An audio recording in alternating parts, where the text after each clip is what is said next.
मंगलवार शाम को हरियाणा में ठेके खोलने की इजाजत दे दी गई। डिप्टी सीएम दुष्यंत चौटाला ने इस बात की जानकारी दी। दुष्यंत चौटाला ने कहा कि शाम को 7 बजे की अगर बात की जाए तो उसके बाद ठेके नहीं खुलेंगे, यानी ये अनुमति सुबह 7 बजे से शाम को 7 बजे तक के लिए दी गई है। देश भर में 4 मई से लॉकडाउन 3.0 लागू हो गया था। लॉकडाउन 3.0 में केंद्र सरकार ने कुछ छूट के साथ शराब की दुकानें खोलने की परमिशन दे दी थी, लेकिन हरियाणा में लॉकडाउन 3.0 के पहले दिन शराब की दुकानें नहीं खोली गई थी। मंगलवार को चंडीगढ़ में हरियाणा कैबिनेट की बैठक हुई और बैठक के बाद सूबे के deputy CM Dushyant Chautala media के सामने आए। उन्होंने कहा कि हरियाणा में शराब की दुकानें खोल दी जाएंगी और शराब की दुकानें सुबह 7 बजे से शाम 7 बजे तक खुली रहेंगी। शराब पर कोरोना सेस लगेगा। एमएचए की गाइडलाइंस के अनुसार चाहे सोशल डिस्टेंसिंग की बात हो, चाहे स्पेसिफिक एरिया की बात हो, उनको मॉनिटर किया जाएगा।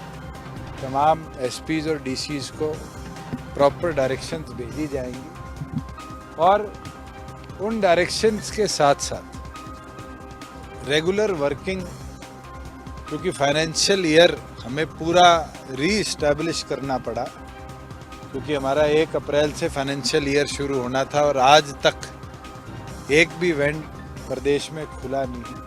तमाम हमने वेंडर्स से भी, तमाम मैन्युफैक्चरर से भी और होलसेलर से भी निरंतर चर्चा करने के बाद ये निर्णय लिया है।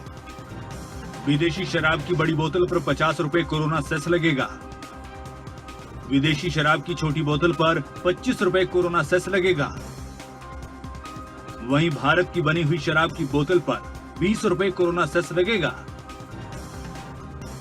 भारत की बनी हुई शराब की आधी बोतल पर 10 रुपए कोरोना सेस लगाया गया है।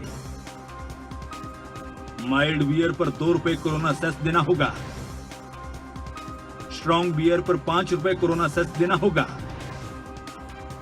देसी शराब की बोतल पर 5 रुपए कोरोना सेस लगेगा। बुधवार से लेकर 19 मई तक एक्साइज ईयर माना जाएगा। वहीं सोनीपत में पकड़ी गई शराब के मामले में दुष्यंत चौटाला ने कहा कि एसआईटी बनाकर मामले की जांच की जाएगी। शराब के ठेकेदारों को होने वाले नुकसान के आकलन के लिए 3 मंत्रियों की बनाई गई कमेटी 2 महीने तक ठेकेदारों को होने वाले नुकसान का आकलन करेगी। ठेकों के बाहर बैरिकेडिंग कर सोशल डिस्टेंसिंग की पालना करवाई जाएगी। शराब के ठेके खोले जाने की अनुमति मिलने के साथ ही सुबह से ही तमाम ठेके खुल गए। इन ठेकों पर लंबी लंबी कतारें भी नजर आईं। साथ ही इन शराब की अगर बात की जाए तो नए रेट के साथ इसकी बिक्री हो रही है। आपको बता दें कि हाल ही में शराब की बिक्री पर कोरोना सेस लगाया गया है। अलग अलग ब्रांड पर यह कोरोना सेस लगाया गया है।